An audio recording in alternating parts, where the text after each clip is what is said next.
Bonjour à tous, alors aujourd'hui on va parler des pronoms.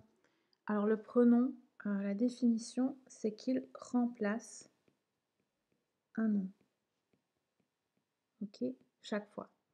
Donc pronom personnel donc et pronom réfléchi. Je vais pas parler des petits mots comme, kann ich dir etwas sagen? Le etwas est aussi un petit pronom, hein, qui remplace, quelque chose, en tout cas pas une personne. Ou alors on a des pronoms comme, keiner, donc ce keiner hat mir, etwas gesagt. Etwas gesagt. Donc ce sont aussi des petits pronoms, mais je vais pas en parler ici. Simplement, il faut savoir que keiner, on retrouve alors si je donne une petite information, le keiner ici, c'est pour, parce qu'on a un nominatif, je vous renvoie à la vidéo des cas, si ça c'est pas clair. On a un nominatif, donc c'est comme er, keiner, der, on retrouve le er. Si c'était un féminin, on aurait ici keine. Keine, aucune de mes amies. Keine meiner Freundinnen. Hat es mir gesagt, par exemple. Donc on retrouve le E de die. Et ça fonctionne aussi bien pour keine, mais ça fonctionne aussi bien pour meine, deine oder deiner, etc. Si on dit c'est le mien, ce sera das ist meiner. Meiner, si c'est un masculin, ici on a des nominatifs. This is meine Lampe, par exemple, pour un féminin. Und das ist meins. This is meins, par exemple, pour un neutre. Ok? Donc il va moins être sujet de ceci, mais sachez que c'est aussi considéré comme des pronoms. Alors pas personnels, mais des pronoms. Ici, je vais parler beaucoup plus de pronoms personnels. Et puis, si l'histoire des cas n'est pas claire, ça vaut la peine de revoir la vidéo sur les cas. Donc ça, c'est pour mettre une petite parenthèse. Donc, pour les pronoms, on va faire ensemble la liste ou le tableau des pronoms. Parce que ça vaut la peine que j'ai un... En fait, je vais pas la faire sous forme de tableau. Je vais la faire de la manière où moi je l'ai appris, parce que j'ai aussi appris ich, mich, mir. Donc on a nominatif, accusatif, datif. Et ça, c'est une façon de l'apprendre. Ich, mich, mir. Du, dich, dir. Er, in, ihm, es. Ah non. Es, ihm. On verra un peu les choses qui reviennent. Wir. Oh non, on oublie le sie. Sie, ihr, wir, uns, ihr, euch, sie, ihnen, et forme de politesse avec une majuscule. Donc, si on regarde un petit peu ce tableau, je vais le mettre... je vais faire une sorte de carré là autour, on verra si ça fonctionne. Voilà. Donc, faux tableau finalement. Voilà.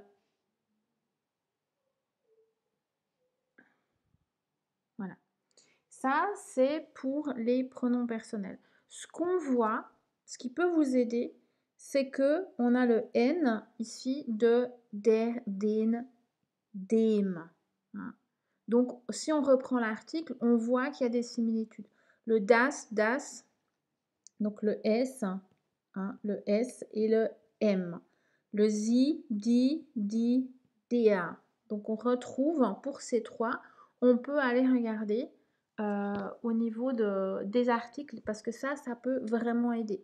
Ce qu'on retrouve aussi ici, qui peut peut-être potentiellement aider, c'est le R du datif, par exemple. Et puis le ihnen, denen, donc on a de nouveau du... Donc voilà, ça c'est des choses qui peuvent vous aider potentiellement. Ensuite, quelle est la différence avec le pronom réfléchi? Quand on a un pronom réfléchi, c'est qu'on a... alors je vais faire un petit dessin. C'est qu'on s'imagine qu'on a un petit bonhomme comme ça, hein. Il sourit et il se regarde dans une glace. Hein, donc il est devant sa glace. Et qu'est-ce qui se passe? Ben, c'est que, voilà, il y a ce mouvement. Alors, on va peut-être pas mettre ça. On va prendre ça comme ça. On a un mouvement qui fait qu'il se regarde et que ça revient. Ça revient en retour. Hein. C'est une réflexion. Ça réfléchit.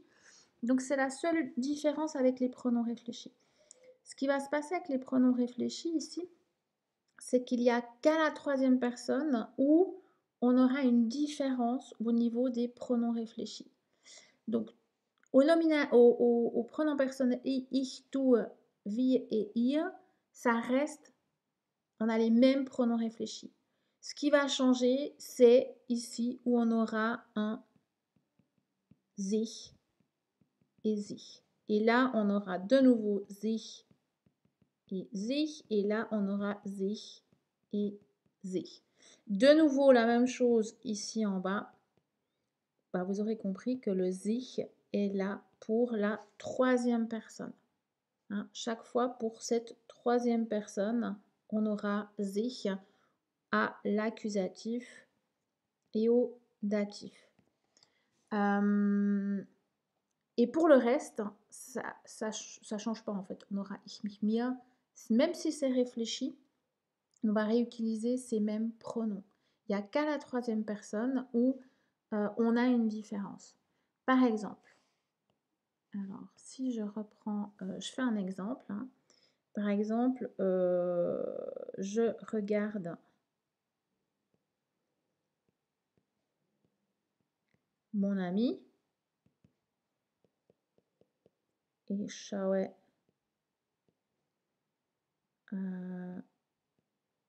meinen Freund. Je le regarde. Donc, si on veut remplacer, parce qu'on va remplacer un nom par un pronom, c'est ich schaue ihn.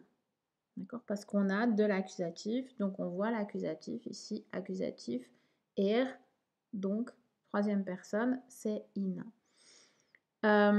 Si je dis, donc, entre cette personne-là et celle-là, ben, il y a une différence. Hein, c'est moi qui le regarde. Par contre, si je dis je me regarde dans le miroir, etc. Donc, c'est cette même personne qui se regarde. À ce moment, pourquoi une virgule? À ce moment-là, c'est ich schaue mich. Mich, pourquoi? Parce que je regarde qui? Accusatif.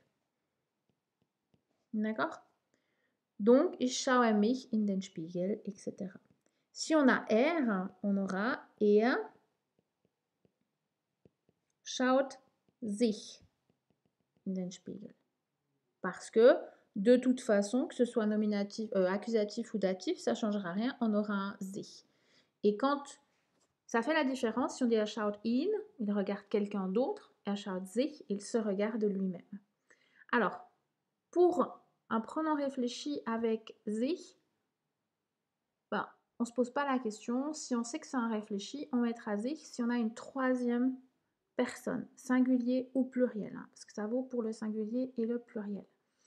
Par contre, si on a, par exemple, La première ou la deuxième personne, on va devoir savoir si on a de l'accusatif ou du datif. Je m'explique, hein. Si l'accusatif, la datif n'est pas clair, revoyez les exercices ou en tout cas les vidéos sur les cas. Par exemple, si on a, c'était quoi mon exemple? Ah ouais. Ich wasche die Hände. Je me lave les mains. Hein. Donc, je lave ici les mains. Les mains, c'est un accusatif. Hein. À qui? Donc, on aura un datif. Et quand on sait que c'est un pronom réfléchi, parce que c'est ce qu'on veut dire, donc ce sera Ich wasche mir die Hände. Et si on dit je lui lave les mains parce que c'est un enfant, par exemple, on dira Ich wasche ihm die Hände. D'accord? Mais à ce moment-là, on sait qu'on n'a pas la même personne et que ce n'est pas un réfléchi. Donc, c'est vraiment la différence entre réfléchi et pronom normal, pas réfléchi. Ok. Alors, ce qu'il faut savoir avec ces pronoms et pronoms réfléchis, c'est en soi, c'est pas compliqué. À partir du moment où on sait le tableau, on connaît le tableau, hein, c'est vraiment, on peut l'apprendre, ich mich, mir, du, dich, dir, er, ihn, ihm, etc. C'est ce qu'on voilà, on l'a en tête. Après, ça devient une habitude, plus on pratique forcément. Mais au début, ben, faut l'apprendre. Et puis savoir dans quel cas, si on a un pronom ou si on a un pronom relatif. Ensuite, il faut savoir si on remplace un nom par un pronom. Ce qu'il faut connaître, c'est le cas. Alors déjà, il faut connaître le genre. Quel est le genre du nom? Est-ce qu'on a un masculin, singulier, un pluriel, etc. Donc, quel est le genre du nom? Parce que si on ne connaît pas le genre, on ne pourra pas trouver le pronom. Et puis ensuite, quel est le cas, der casus? Hein? Est-ce que dans le texte, est-ce qu'on a affaire à, je ne sais pas, un COD ou CVD, donc un complément d'objet direct ou un complément de verbe direct, donc à l'accusatif, ou est-ce qu'on a du datif, etc. Donc ça, après, ça va dépendre de la phrase. Mais ce sont vraiment les deux questions à se poser. Donc, qu'est-ce qu'on a au niveau du genre et du cas? Maintenant, encore une chose, pourquoi il ne veut pas bouger? Voilà. Encore une chose, donc ça c'est un des points dont il faut être au clair avec le genre et le cas. Ça va dépendre du verbe, ça va dépendre d'une préposition, voilà, ça sera en fonction. Et puis une deuxième chose peut-être à savoir, ici, la deuxième chose à savoir, c'est l'ordre des mots. Par exemple, si je dis Ich gebe meiner Tante den Kuchen. D'accord? Donc, quand on a des mots et pas des pronoms, on va toujours mettre d'abord du datif et ensuite de l'accusatif. Ce sera toujours comme ça. On commencera par le datif si on a des mots et pas des pronoms, si on a des noms. Maintenant, si on a deux pronoms, on va commencer par ça. Si on a deux pronoms, ich gebe ihn, ihr. Donc, ce qu'on va faire ici, et ça va changer, on aura den Kuchen qui devient in, et puis ihr, meiner Tante, ihr, on aura un datif. Donc, on va, si on veut, on va inverser